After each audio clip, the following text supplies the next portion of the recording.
Tu dia, 3 buah kereta kecil boleh parking depan bangunan.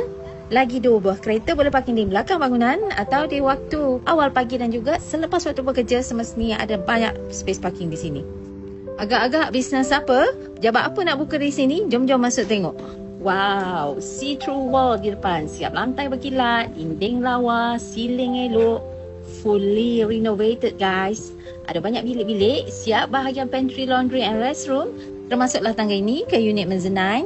Attach sekali dalam unit ground floor ni ya. Unit mezzanine ni sekarang ada spa menyewa. It's okay, penyewa atau pembeli boleh decide apa dia nak nanti.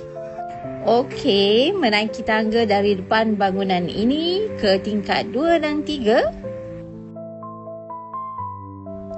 Juga telah tersedia bilik-bilik untuk menginap. Sesuai sangat dibuat hostel. Siap ada pantry. Samalah keadaannya dengan tingkat 3. Okay, come on. Individu atau company yang berminat boleh contact kat ni.